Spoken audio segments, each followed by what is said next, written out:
Hello friends, welcome to genius academy. कैसे आप सब लोग? चलिए आ जाइए, फिर शुरू करते हैं। आज हमारा टॉपिक है types of relations. Types of relations. इससे पहले मैंने आपको करवाया था इंट्रोडक्शन ऑफ रिलेशंस।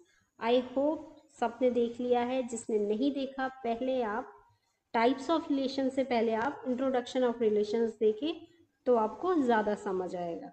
आज हम करेंगे इसके टाइप्स। बहुत इंपॉर्टेंट है, एक क्वेश्चन पक्का कॉम्पिटिटिव एग्जाम में आता है। शुरू करें फिर। जो फर्स्ट टाइम चैनल को देख रहे हैं फटाफट जाके सब्सक्राइब कर दो, और बाकी को पता है लाइक करना है और शेयर करना है। चलिए शुरू करते हैं। वॉइड और एम्प्टी रिलेशन। जैसे हमने वॉइड सेट या नल सेट पढ़ा है, वॉइड सेट और नल सेट पढ़ा है, वैसे ही हमारा वॉइड और एम्प्टी रिलेशन भी होता है एक। अब इसको पढ़ते कैसे? A relation from A to B. A relation from A to B is empty set if no element of A is related to no element of B. A का कोई भी एलिमेंट B के एलिमेंट से relate नहीं होना चाहिए, उसको हम एम्प्टी रिलेशन कहेंगे। और हमें पता है एम्प्टी रिलेशन को हम डिनोट किससे करते थे? फाई। और ये भी पता है phi is the subset of every set, ये भी पता है। ठीक है, तो it means empty relation is a subset of every relation.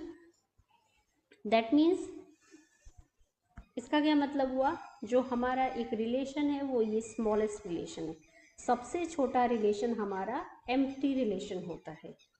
I think clear है। नेक्स्ट देखिए यूनिवर्सल रिलेशन। यूनिवर्सल रिलेशन में क्या होता है? If every element of A is related to every element of B. A का हर एक element B के हर एक एलिमेंट से रिलेट होना चाहिए, तो हम उसे कहेंगे यूनिवर्सल रिलेशन। अब देखिए, बिना एग्जाम्पल से तो बात नहीं बनेगी। एग्जाम्पल ले, A is equal to 1 2 and B is equal to C D. तो अगर मैं कहूँ जो आपका ए है सेट है 1 2, बी सेट है, या इसको ए भी बोल सकते, ए टू ए, या तो ए क्रॉस ए होता है या A cross B. Clear? B set है सी डी, तो ए का रिलेशन बी के साथ, ए रिलेटेड टू डी, मतलब first one related to C, one related to D. और नेक्स्ट अगर B related to C and B related to D, मतलब मैंने क्या कहा, एक ऐसा रिलेशन बना दिया 1C 1D 2C and 2D, ये रिलेशन बना दिया, तो इसे हम यूनिवर्सल रिलेशन कहेंगे।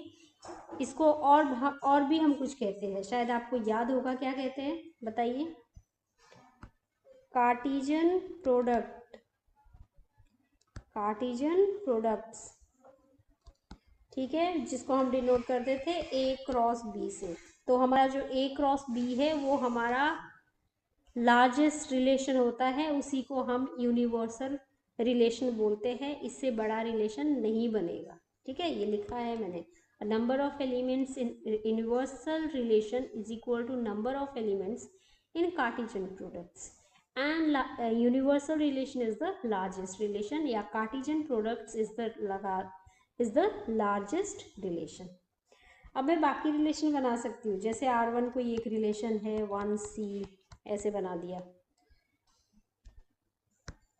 R2 कोई और रिलेशन बना दूंगी 1D 2C, लाइक दिस। ठीक है, बट सबसे लार्जेस्ट रिलेशन यही है, और सबसे स्मॉलेस्ट रिलेशन आपका फाई होगा। तो ये स्मॉलेस्ट है, ये लार्जेस्ट है, बाकी रिलेशंस भी आएंगे, लेकिन वो उनके बीच के रिलेशंस होंगे। और कितने रिलेशंस आएंगे वो आगे पढ़ेंगे हम। जैसे नंबर ऑफ एलिमेंट्स, अगर आपके पास 2 है, number of elements B set में भी 2 है, तो number of relations 2 n cross A multiply n cross B, ये हमने पहले भी पढ़ा है। वैसे ये सेट में भी पढ़ा है 2 × 2 विच इज इक्वल टू 2⁴, मतलब ऐसे 16 रिलेशन बनेंगे। आई थिंक क्लियर है। ठीक है, वो हम आगे पढ़ेंगे कि कैसे नंबर ऑफ रिलेशंस निकालते हैं, बट अभी जो मेन था वो एम्प्टी सेट और यूनिवर्सल सेट के बारे में आपको एंटी रिलेशन और यूनिवर्सल रिलेशन के बारे में आपको पता चल गया होगा। ठीक है, अब नेक्स्ट करें आइडेंटिटी रिलेशन। अब और भी ज़्यादा इंपॉर्टेंट आगे नेक्स्ट आइडेंटिटी रिलेशन क्या होता है, सेट ए टू ए ही डिफाइंड होता है। अब इसके बाद आइडेंटिटी है, रिफ्लेक्सिव है, वो सारे के सारे ए टू ए ही डिफाइंड हो गए। A relation from set A to A is identity if each element is related to itself only. ये बहुत इंपॉर्टेंट है, ओनली, तभी मैंने कैपिटल में लिखा है कि हर एक एलिमेंट रिलेट होना चाहिए खुद से। ओनली मतलब वही होना चाहिए, कोई दूसरा नहीं ले सकते हम। फॉर एग्जाम्पल 1 2 3 ये है सपोज आपके पास, फॉर एग्जाम्पल ये है, और मैंने पूछा है कि आइडेंटिटी रिलेशन, या आप ही निकाल दीजिए आइडेंटिटी रिलेशन। एक रिलेशन में डिफाइन करती हूँ आर 1 1 2 2 3 3, ये मेरा आइडेंटिटी रिलेशन है। इसके अलावा कोई और रिलेशन आइडेंटिटी रिलेशन नहीं हो सकता। ठीक है, ये क्या है मेरा आइडेंटिटी रिलेशन, क्योंकि 1 1 से 1 2 3 एक सेट है ए, एक सेट है बी। 1 2 3 1 1 से रिलेट कर रहा है, 2 2 से रिलेट कर रहा है, 3 3 से रिलेट कर रहा है ओनली। 1 2 से नहीं कर सकता, 1 3 से नहीं कर सकता। ठीक है, 1 1 2 2 3 3।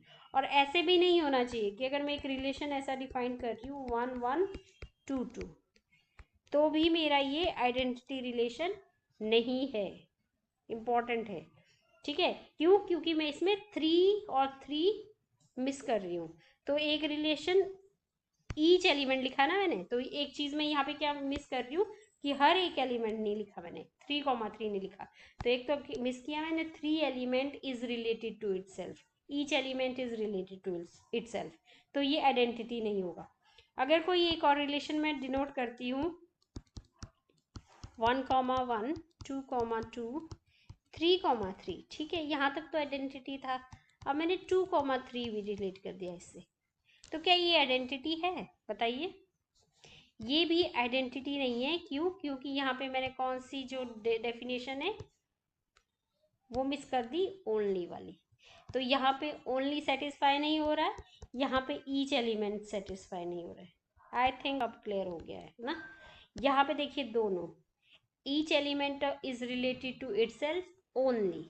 ठीक है, तो यहाँ पे ओनली भी सेटिस्फाई है, ईच भी सेटिस्फाई है। यहाँ पे 3 3 हर एक एलिमेंट रिलेट नहीं हुआ, और यहाँ पे एक्स्ट्रा ही आ गया 2 3 नहीं चाहिए। Is that clear? I think clear है, बहुत इंपॉर्टेंट है ये। Number of identity relation on a set, अभी बताया आइडेंटिटी रिलेशन सिर्फ और सिर्फ एक ही बनेगा, जो कि आपका ये वाला है। तो ये लिखा है कितने आइडेंटिटी रिलेशंस बना सकते हैं आप, ओनली 1। क्लियर है? और एक और चीज इसमें क्या होता है, अच्छा रिफ्लेक्सिव नहीं कराया तो आगे करेगी, कोई नहीं। नेक्स्ट है आपका, नेक्स्ट टाइप है रिफ्लेक्सिव। रिफ्लेक्सिव क्या होता है, a relation from set on a set A to A होता है, ये भी is reflexive if each element is related to itself. देखिए आइडेंटिटी की और आइडेंटिटी रिलेशन और जो रिफ्लेक्सिव रिलेशन है उनकी डेफिनेशन एक है, लेकिन एक चीज मिसिंग है, ओनली वाला। क्या चीज मिसिंग है, ओनली। यहाँ पे मैंने ओनली लिखा है, लेकिन यहाँ ओनली नहीं लिखा है। क्लियर है? तो रिफ्लेक्सिव रिलेशन में भी हर एक एलिमेंट खुद से रिलेट होना चाहिए, लेकिन जरूरी नहीं है कि वही हो, ओनली नहीं है। ठीक है, आई रिपीट, वही पिछला वाला एग्जाम्पल, एक रिलेशन है 1 1 2 2 3 3, हर एक एलिमेंट रिलेट होना चाहिए। क्लियर है? ये तो क्या है, रिफ्लेक्सिव है, ये आइडेंटिटी भी है। एक दूसरा रिलेशन 1 1 2 2, एक तीसरा रिलेशन डिफाइन करती हूँ 1 1 2 2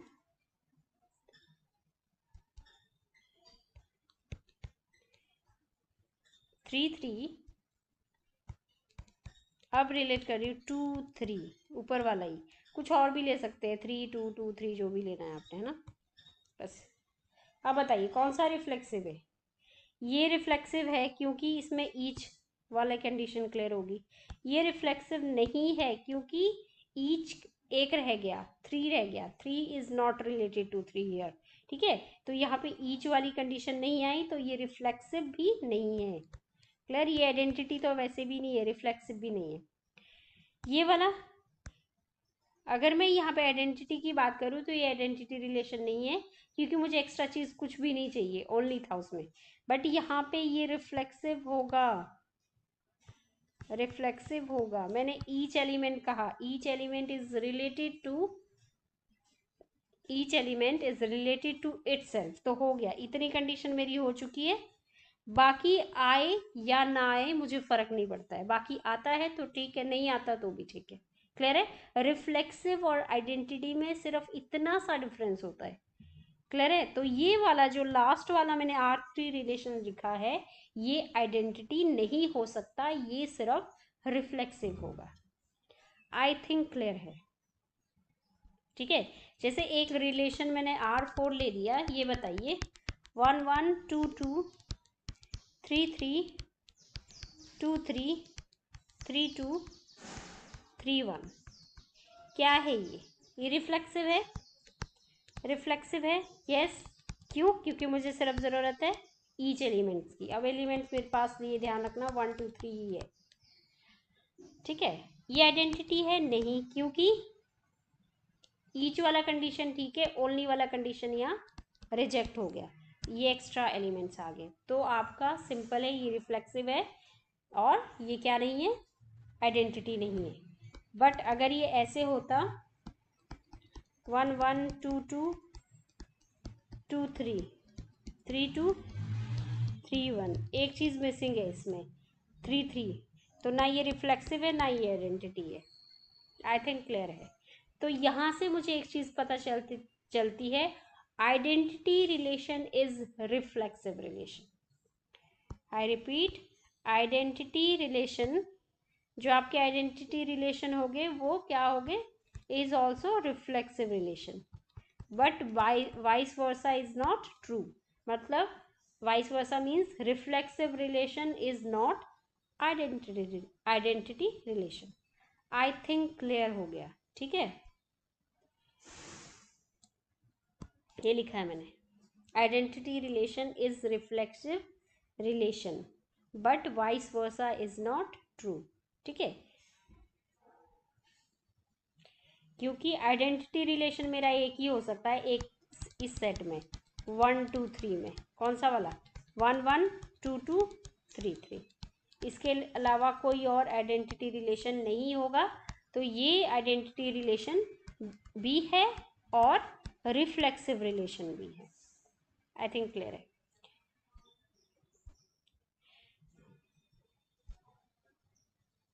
अच्छा, एक और फॉर्मूला बच गया, the number of reflexive relations कितने हो सकते हैं एक सेट में, कि अगर ए सेट है आपका 1 2 3, इसमें मैं कितने रिफ्लेक्सिव रिलेशन निकाल सकती हूँ, ये है आपका फॉर्मूला जो आपको याद रखना है। ठीक है, where N is number of elements, ये याद रखना है, क्योंकि ऐसे तो बहुत सारे number of relations, reflexive relation निकाल सकती हूँ मैं।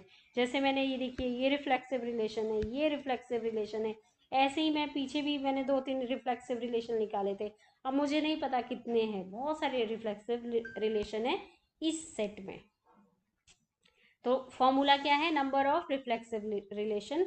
जैसे ये नंबर ऑफ एलिमेंट्स कितने यहाँ पे 3, तो यहाँ पे इस वाले सेट में नंबर ऑफ रिफ्लेक्सिव रिलेशन कितने निकलेंगे, रिफ्लेक्सिव रिलेशंस ना, reflexive relations 2 raised to power n minus 1, where n number of elements 2 3 3 minus 1, तो ये हो गया 2, 3 into 2 6, which is equal to 2 raised to power 6। मतलब देखिए 64 रिलेशंस है ऐसे, 64 एक इस सेट में सिर्फ सेट। ठीक है, सेट ए में 64 रिलेशंस है जो कि आपके रिफ्लेक्सिव है। आई थिंक क्लियर हो गया है, डाउट नहीं रहना चाहिए। ठीक है, नहीं समझ आता तो एक बार फिर से देखिए, सिमेट्रिक रिलेशन क्या है? A relation on set A to A is symmetric if A belongs to R, AB belongs to R, then BA belongs to R. जो पीछे वाला था ना उसमें ये भी लिख सकते हैं रिफ्लेक्सिव कि A और A से बिलोंग होना चाहिए, बस A बिलोंग्स टू R, ये सब लिखा है, ध्यान से पढ़ेगी अगर, है ना। तो यहाँ पे क्या है कि अगर AB बिलोंग्स टू R है then BA belongs to R होना चाहिए। अगर ये है if AB belongs to R then BA belongs to R, अगर ये नहीं है तो भी वो सिमेट्रिक होगा, बाय डिफॉल्ट सिमेट्रिक होगा। मुझे कंडीशंस अप्लाई करनी है अगर ये है तो, ठीक है। क्वेश्चन करेंगे तो समझ आ जाएगा अपने आप। Empty set is a symmetric relation because if there is no AB belongs to R, this means that there is no need to check BA. It means empty relation is the symmetric relation. Clear है? Very important. Empty relation is symmetric relation. अब यहाँ भी number of symmetric relations कितने हो गए? 2 की power n+1। ये मैंने सारे फॉर्मूला सारी डेफिनेशन बड़ी मेहनत से एक साथ करके लिखी हुई है, आप ध्यान से पढ़िए इसको, ठीक है। तो देखिए अब ये यहाँ भी सेम चीज़ है, n क्या है? Number of elements. For example आपके पास है 1 2 3 4 C, ऐसे कुछ है 1 2 3 4 5 नंबर ऑफ एलिमेंट्स, ये सेट ए है, नंबर ऑफ एलिमेंट्स नहीं है, ये वाला सेट ए है, ठीक है। एन ऑफ ए कितना है? 5 है। अब अगर मुझे पूछा है नंबर ऑफ सिमेट्रिक रिलेशन, तो इस फॉर्मूले में पुट कर दीजिए 5 5+1/2 विच इज इक्वल टू 5 6/2 3 ज़ा 2^15 2^15, ठीक है। इतने सारे रिलेशंस हो गए जो कि आपके क्या है? सिमेट्रिक रिलेशन है। तो हम सारे तो लिख भी नहीं सकते, बट आपको पता होना चाहिए कि सिमेट्रिक रिलेशंस कितने हैं। और अगर यहीं पे मैं पिछला वाला पूछती नंबर ऑफ कौन सा? रिफ्लेक्सिव, तो रिफ्लेक्सिव के लिए क्या था? 2^n(n−1), और यहाँ पे n फिलहाल 5 है, तो 5 5-1 विच इज इक्वल टू 4 2^20। ये रिफ्लेक्सिव रिलेशंस है, ये सिमेट्रिक रिलेशंस है। आई थिंक क्लियर है। तो अब देखिए कितना एक सेट में कितने सारे रिलेशंस होते हैं, हम उनको सब नहीं लिख सकते, बट आपको पता होना चाहिए। और यहाँ ये चीज़ याद रखनी है, empty relation is also symmetric relation. क्यों? क्योंकि अगर ए बी है ही नहीं तो हम बी ए चेक करने की हमें ज़रूरत ही नहीं है। अभी आगे क्वेश्चंस करेंगे तो आपको समझ आ जाएगा। नेक्स्ट है आपका transitive relation. A relation on set A is transitive if AB belongs to R and BC belongs to R, then अगर ये दोनों दिए हैं तो तब चेक करना है आपने AC भी belongs to R होना चाहिए, या फिर if A is related to R ऐसे भी लिख सकते हो भाई, A is related to B and B is related to C, then A is related to C, ये होना चाहिए। अगर ये दोनों है तो ही चेक करना है, अगर ये दोनों नहीं है तो चेक करने की ज़रूरत नहीं है, वो बाय डिफ़ॉल्ट ट्रांजिटिव होगा ही होगा, बाय डिफ़ॉल्ट ट्रांजिटिव होगा ही होगा, ठीक है। जैसे एग्जाम्पल ले लेते हैं, बिना एग्जाम्पल के अगर मैं सिर्फ ऐसे कह रही हूँ, एक मेरे पास सेट है 1 2 3 और मैं सिर्फ 1 2 लिख रही हूँ, अब बताइए ये क्या ट्रांजिटिव है? ये ट्रांजिटिव है? यस, ये ट्रांजिटिव होगा। क्यों? क्योंकि यहाँ पे मेरे पास कंडीशन चेक करने के लिए है ही नहीं। अगर मैं ये ए है ये बी है, तो अगर A B belongs to R होगा तो B C belongs to R B होना चाहिए था, वो है ही नहीं, तो मैं चेक ही नहीं करूँगी, मैं डायरेक्ट बोलूँगी यस, ये क्या है? ट्रांजिटिव रिलेशन, ठीक है। मान लीजिए ये है 1 2 3 4, 3 3 ले लेते हैं क्योंकि 4 है नहीं ना इस सेट में।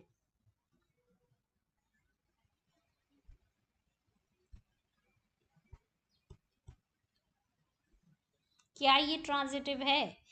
ए बी, बी है ही नहीं, नेक्स्ट बी सी, क्या क्या करूँ मैं? ए बी तो बी सी भी होना चाहिए, तो ये ट्रांजिटिव है। और यहाँ भी ए बी बी सी है ही नहीं चेक करने के लिए, तो ये ट्रांजिटिव है। ठीक है, मैंने बहुत बार कह दिया कि अगर ए बी और बी सी है नहीं तो हमें चेक करने की ज़रूरत नहीं है। बट देखिए एक और एग्जांपल देती हूँ। एक और सेट है 1 2 2 3, क्या ये ट्रांजिटिव है? अब मैंने क्या कहा, ये है आपका ए, ये है बी, तो मेरा आया A B belongs to R, हो गया। फिर देखिए ये 2, ये बी है तो ये सी है, और फिर दे रहा है B belongs to B C belongs to R, दोनों कंडीशंस दे दी। If A B belongs to R and B C belongs to R, then अब होना चाहिए A C belongs to R होना चाहिए, अब होना चाहिए A is related to R. तो ए और सी क्या है, ए है आपका ये और सी है आपका ये, तो मेरा 1 3 इसमें है ही नहीं, तो ये सिमेट्रिक नहीं होगा। 1 3 इसमें बिलोंग नहीं कर रहा। अगर ये पूरा ऐसे होता आर रिलेशन 1 2 2 3 एंड 1 3, तो ये सिमेट्रिक होता, क्योंकि A B belongs to R, B C belongs to R, then A C belongs to R, ये दिख रहा है यहाँ पे। बट यहाँ पे सिर्फ इतना है, अब ये रिलेशन सिमेट्रिक, सॉरी सिमेट्रिक नहीं, ट्रांजिटिव, अब ये रिलेशन ट्रांजिटिव नहीं होगा। ठीक है, चेक करना है, अगर इफ लिखा है मैंने, अगर ये दोनों है तभी चेक करना है, नहीं तो चेक नहीं करना है। सिंपल जैसे 1 2 कह रही हूँ तो चेक करने की जरूरत ही नहीं है, ए बी बी सी है ही नहीं, तो यहाँ भी क्या एम्प्टी रिलेशन आपका ट्रांजिटिव होगा? यस, क्योंकि कुछ चेक करने के लिए है ही नहीं, तो आपको क्या करना है, डायरेक्ट हाँ लिखना है। क्लियर है? जो ये कंडीशन होती है रिजेक्ट करने की होती है एक्चुअली, है ना। चलिए नेक्स्ट करें। अब देखिए नेक्स्ट है इक्विवेलेंस रिलेशन। अब जो आपके पास रिलेशंस क्या हो गए, रिफ्लेक्सिव भी हो गए, सिमेट्रिक भी हो गए, ट्रांजिटिव भी हो गए, वो क्या हो गए आपके इक्विवेलेंस रिलेशन। तीनों मिला के हम क्या कहेंगे, इक्विवेलेंस रिलेशन। काफी इंपॉर्टेंट है, तीनों होने चाहिए, सिमेट्रिक, ट्रांजिटिव और रिफ्लेक्सिव। जैसे कोई एक सेट है ए, अगर मैं एक रिलेशन डिफाइन करती हूँ, देखिए 1 1 2 2 3 3, ये रिफ्लेक्सिव है ना। अब अगर मैंने कुछ और कर दिया 1 3, तो 3 1 भी चाहिए मेरे को सिमेट्रिक के लिए। अगर ये ए बी है तो बी ए बी चाहिए, यहाँ पे अगर ये ए बी है तो इसका उल्टा भी यही होता है, ए बी बी ए, यही है, ए बी बी ए है, ये ए बी है तो 1 3, तो बी ए 3 1 होना चाहिए। तो मैंने यहाँ पे सिमेट्रिक भी लिख लिया, रिफ्लेक्सिव भी लिख लिया। अब मुझे चेक करना है किसके लिए, ट्रांजिटिव के लिए। तो ट्रांजिटिव तक तो ठीक, सिमेट्रिक तक तो ठीक है। अगर मैं एक और फिर से लिख दूँ, ए बी बी सी ऐसे लिख लेती हूँ, ठीक है। आप चेक करिए, देखिए ये तो ठीक है, यहाँ से चेक करिए, ये ए बी है और ये बी सी नहीं हो सकता, क्योंकि आपका ये बी ए है। ए बी, ये छोड़िए, ये क्योंकि ये बी और सी नहीं हो सकता, ठीक है। ये देखते हैं ए बी बी सी, ये वाला ए बी बी सी, ठीक है। तो मेरा ए सी क्या बन रहा है, 3 2। अब इसमें 3 2 है ही नहीं, अगर 3 2 इसमें नहीं है तो ये क्या ट्रांजिटिव नहीं होगा। तो मैं क्या करूँगी, इसमें 3 2 भी पुट करूँगी, क्वेश्चन में दिया होगा, ठीक है 3 2। अब चेक करिए, लेकिन अब भी 3 2 है, ट्रांजिटिव तो हो गया, सिमेट्रिक रह गया, क्यों? क्योंकि अगर 3 2 बिलोंग कर रहा है ए से, तो 2 3 भी बिलोंग करना चाहिए ए से, तो एक और रह गया। इट मीन्स ठीक है, ये मैं अपनी तरफ से बना रही हूँ तो इसलिए 2 3। अब आप फिर से चेक कर सकते हैं, जैसे देखिए ABC, मान लो यही उठाती हूँ 2 2 2 3, ABBC, AC क्या है 2 3 है, तो 2 3 है इसमें। ठीक है, जैसे ये है 1 1 1 3, एक ये उठा दिया ABBC, तो AC कितना है आपका 1 3, तो ये भी है यहाँ पे। इस तरह चेक करना है आपने। ठीक है, ए तीनों के लिए चेक करना है और हर एक चीज़ चेक करनी है। जैसे ये वाला है 3 1 1 2, तो ये AB है, ये BC है, तो आपका AC 3 2 भी होना चाहिए इसमें, जो कि है ये वाला। क्लियर है? आई थिंक ये तीनों है, ट्रांजिटिव, रिफ्लेक्सिव एंड सिमेट्रिक। ये मैंने एग्जांपल दे दिया है, आई होप समझ आ गया है आपको। ठीक है, ये वाला जो रिलेशन है वो तीनों है, और इस रिलेशन को हम क्या बोलेंगे? Equivalence relation. कल नेक्स्ट जो लेक्चर होगा हमारा, उसमें मैं क्वेश्चंस कराऊंगी ढेर सारे, आपको क्लियर हो जाएगा अगर थोड़ा सा भी डाउट बचा है। नेक्स्ट देखिए, एंटी सिमेट्रिक रिलेशन। अब एंटी सिमेट्रिक रिलेशन क्या होता है? A relation R defined on a non-empty set A is said to be antisymmetric if AB belongs to R and BA belongs to R। कि AB belong कर रहा है, A related to B related to A, लेकिन A और B क्या होने चाहिए आपके? इक्वल होने चाहिए।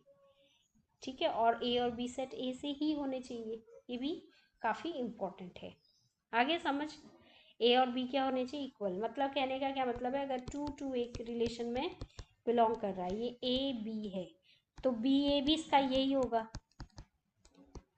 BA भी यही होगा ये, और यहाँ से पता चल रहा है A और B भी इक्वल ही है, तो ये एंटी सिमेट्रिक रिलेशन है। तो क्या ये एक एग्जांपल और दे देती हूँ, R इज इक्वल टू 1 2 2 1, क्या ये एंटी सिमेट्रिक रिलेशन है? नहीं है। AB ये है, ठीक है, AB belongs to R, BA belongs to R, जो कि ये है। बट यहाँ देखो ABBA ये इक्वल है क्या? 1 2 के इक्वल है क्या? नहीं, A not equal to B, तो ये आपका क्या नहीं है? एंटी सिमेट्रिक नहीं है, बट ये सिमेट्रिक रिलेशन है। समझ गए? एंटी सिमेट्रिक नहीं है, बट ये सिमेट्रिक है। सिमेट्रिक के लिए आपको A इक्वल टू B होना चाहिए। तो क्या यहाँ से क्या पता चला? Every anti symmetric relation is symmetric. ठीक है, एवरी एंटी, क्योंकि टू ये सिमेट्रिक भी बन रहा है ये, लेकिन ये देखो जो एंटी सिमेट्रिक था वो एंटी सिमेट्रिक नहीं बना। Every anti symmetric relation is symmetric but vice versa is not true। I think clear है। ठीक है, A not equal to B याद रखना है, बस ज़्यादा नहीं। एक और कंडीशन है पार्शियल, एक और चीज़ है partial order relation. Partial order relation क्या होता है? जिसमें आपके एक साथ आ जाए reflexive, anti symmetric and transitive, तीन चीज़ें आ जाए। यहाँ पे सिमेट्रिक की जगह क्या आ रहा है? Anti symmetric. Reflexive, anti symmetric and transitive, इसको बोलते हैं partial order relation. Partial order relation. ठीक है, चलो अब नेक्स्ट देखिए इक्विवेलेंस। इक्विवेलेंस रिलेशन हमने कर दिया, अब है इक्विवेलेंस क्लासेस। अब देखिए, इक्विवेलेंस क्लासेस वो होंगे जो पहले इक्विवेलेंस रिलेशन होंगे। I repeat, equivalence relation, equivalence classes के लिए पहले हमें इक्विवेलेंस रिलेशन होना चाहिए, जिसका भी हम कर रहे हैं। तो जैसे क्वेश्चन मैंने दिया है A is equal to ABCD, ये दिया है। ठीक है, अब क्या ये इक्विवेलेंस क्लास है? अब इसमें कुछ रिलेशन नहीं दिया है, फॉर एग्जांपल मैंने ये ले लिया, हाँ गिवन दिया है। ठीक है, अब इसको चेक करना है क्या ये इक्विवेलेंस रिलेशन है, पहले ये चेक करना है। अब मैंने क्या कहा था कि अगर ये A है, B B है, C C है, D D तक है, तो ये रिफ्लेक्सिव होगा। हर एक एलिमेंट का each element should be related to itself, है ना। तो ये रिफ्लेक्सिव है। और क्या इसमें ट्रिक है, ए बी है तो बी ए होना चाहिए, तो A B B A B B A B B A B B A, यहाँ तक तो ठीक ही है।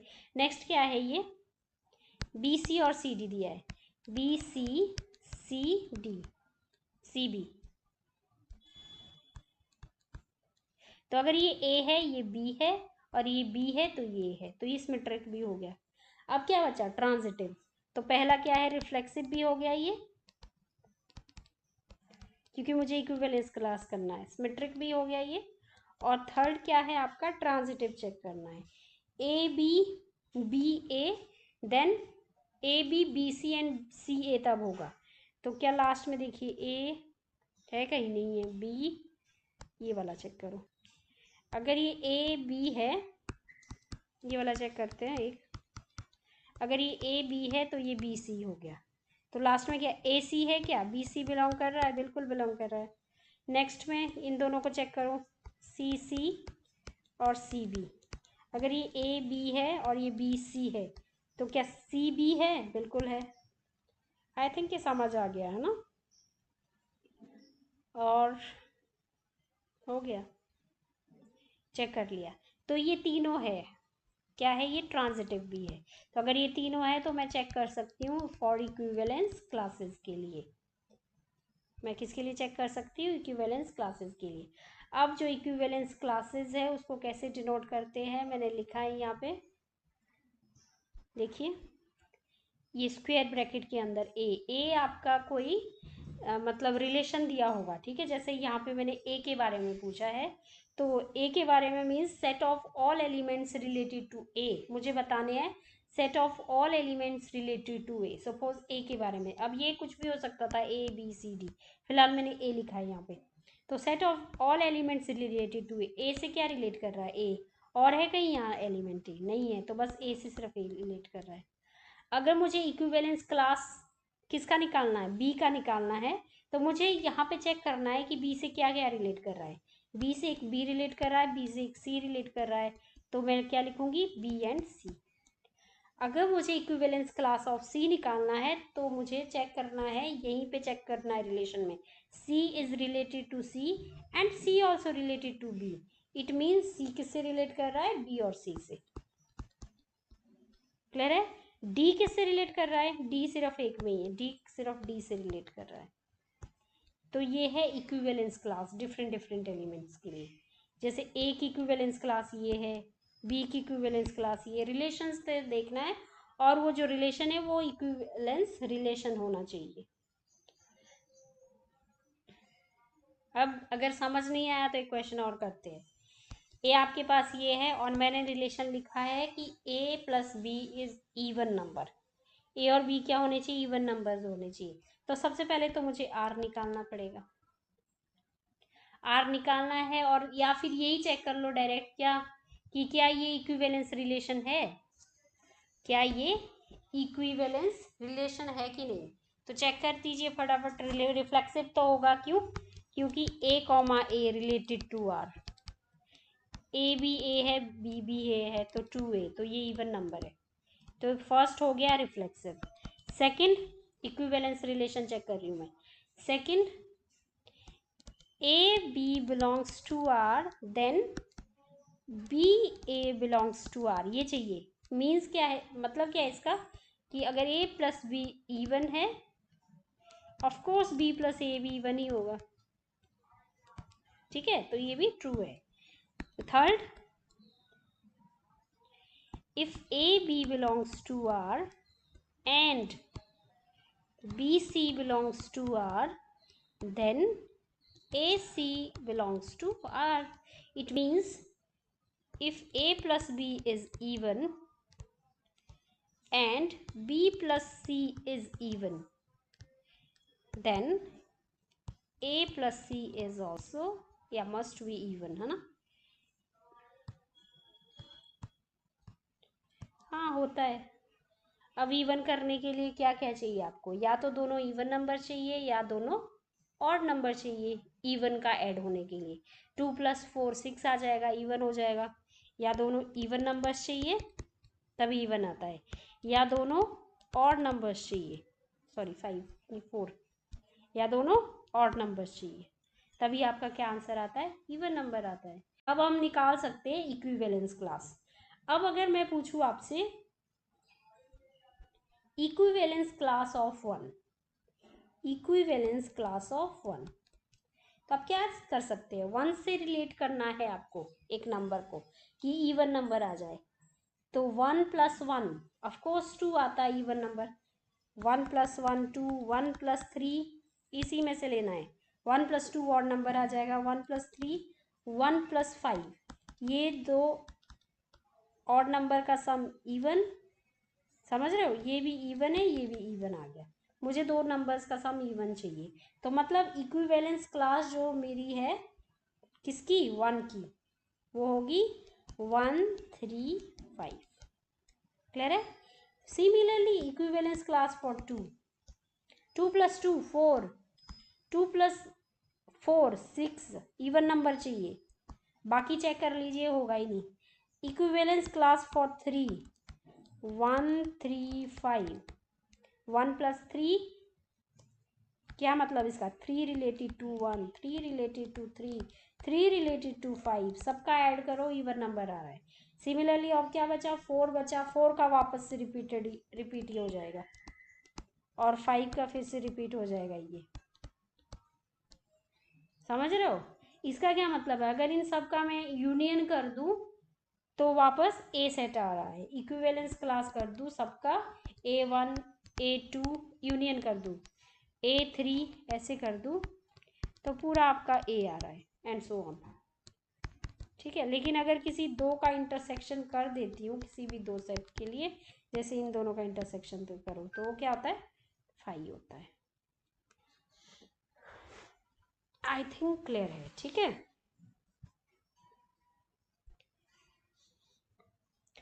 अब देखिए वही डेफिनेशन दी है। अब आपको आई थिंक डेफिनेशन समझ आ गई होगी, आप चेक कर लीजिए, पढ़ लीजिए डेफिनेशन, क्योंकि मैंने आपको एग्जाम्पल करवा दिए। जैसे मेरा यहाँ पे इक्विवेलेंस, पीछे क्या था, इक्विवेलेंस क्लास ऑफ 1 क्या था मेरा, 1 3 5 ऐसे था ना, क्यों, क्योंकि 1 + 1 2 इवन नंबर चाहिए, 1 + 3 4 इवन नंबर, 1 + 5 इवन नंबर चाहिए था, क्वेश्चन में यही था कि नहीं। तो अब अगर ये देखो डेफिनेशन क्या कह रही है, एक ऐसा इक्विवेलेंस क्लास, कौन सा है मेरा फिलहाल 1, where X for all X, X क्या है मेरा, सपोज मैं एक्स ले लेती हूँ 3, such that 3 belongs to set A, बिल्कुल एक सेट था मेरा 1 2 3 4 5,